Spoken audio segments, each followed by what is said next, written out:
Today's video is about knee replacements. If you've had a knee replacement or you're thinking about having one or you know someone that has had one, then this video is really important because these are the 3 mistakes that I commonly see after a knee replacement. And after having seen knee replacements for 26 years, I see this one all the time. Mistake number 1 is a lack of knee extension. So if we have a look at this knee, I'll get you to just drop your knee down as far as you can. All right, so we're at week 8 here, and this is actually really quite good. If we measure this, this is almost full extension, which is a really good place to be. So we're only 10 degrees off there. I can't really get my hand underneath there, but we want to get those last 10 degrees back, and I'll explain just why it's so important. Most people focus on flexions. Now, don't get me wrong, flexion is important. So that's 80 degrees, as you can see there. Flexion's really important, but extension's more important first. We can get flexion more easily later. We've got to get extension back first. And the reason is the knee will remain always slightly flexed if it stays like this for too long. The real window of opportunity is the first 2 to 3 months to get the knee down flat.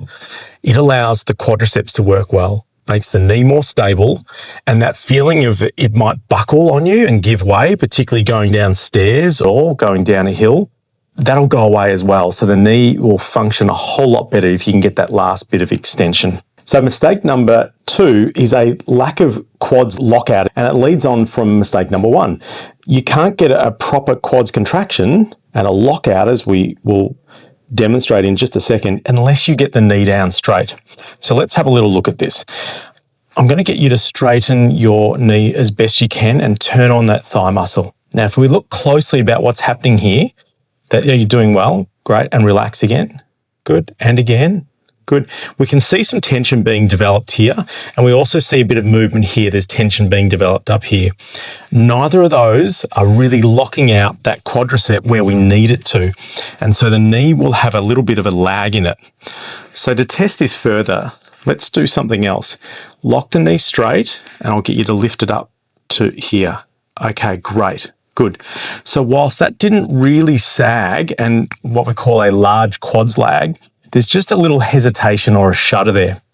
So once again, this patient's going really well at week 8, but we just want to fine tune that last little bit. Okay, so if I put this underneath here, we'll test this out now. I'm going to get you to really pull on that quad tight. Good. And now lift it up.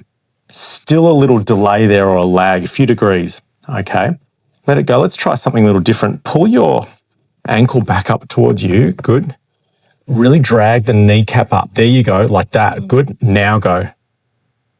Yes. Okay, and back down again. Did that feel different? In what way? Easier. Okay, easier. Perfect. For a lot of patients, they might say easier or they might say it actually hurts somewhere. Dive into where that hurt. If it's around here, around the kneecap, it means we've got a bit of work to do there. If it's on the back of the knee, it means there's an issue there. And that's why the brain is not wanting to really contract hard because it hurts. So it makes sense, but we've got to fix that. So can I get you to do that again? Really pull back, pull the kneecap up. Yes, good. Lock it. That's good. Now lift. Yes, good. Well done. Good. So if I put this underneath here, and this is a common exercise, this quads over a roll. Now let's see what happens if we can lock that out using that technique. So pushing down, kneecap, and this should come up. Not off the towel, it should just straighten like a fulcrum. There you go, perfect. Well done. And back down, good. And again, same technique. Yes, right up there, those last few degrees, fight for it, that's it, good. Let it go. Is that hurting? Just a bit above the kneecap. Perfect, okay, so that's a common scenario. It means you're on the right track. And one thing that works really well, whether you've still got your original kneecap or whether it's a replacement kneecap, mobilizing the kneecap medial to lateral using our hands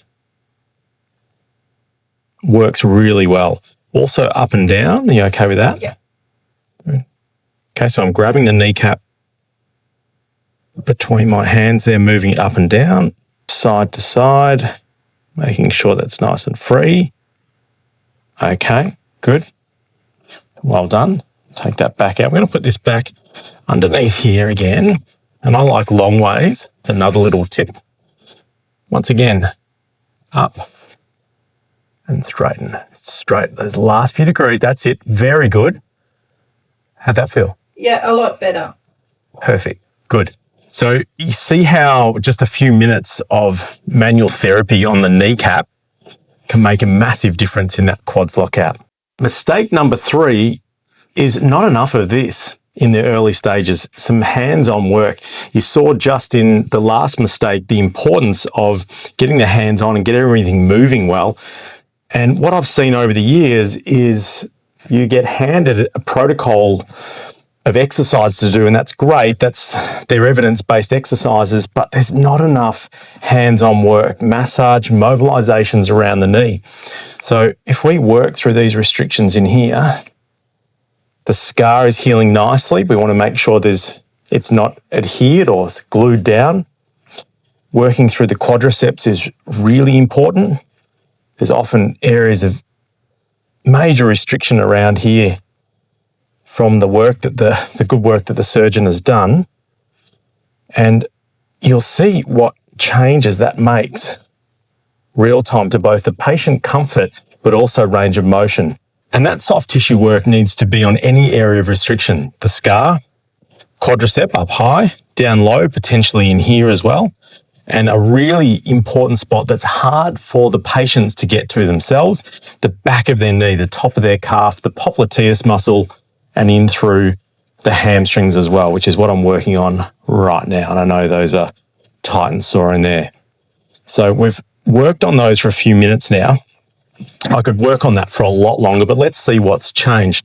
And we're resting on the bed in the exact same scenario, and we are a few degrees better. Okay, let's see what happens to the quadricep lock.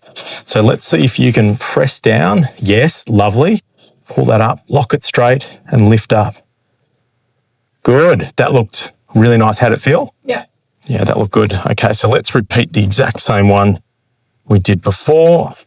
Roll towel under here. Good. And let's see how well this goes now. So nice and stable. Ankle back up. Push the back of the knee down straight as you can. Lovely. That looks really nice. It's subtle, but really important that that's now locking out far better than before. Good. So there you have it. We've made immediate changes in just a few short minutes of doing some soft tissue work and really being targeted with exactly what we're doing with our exercises. Try those out at home. I'll come back with part 2 once this patient is further down the track, and we'll have a look at some of the mistakes there.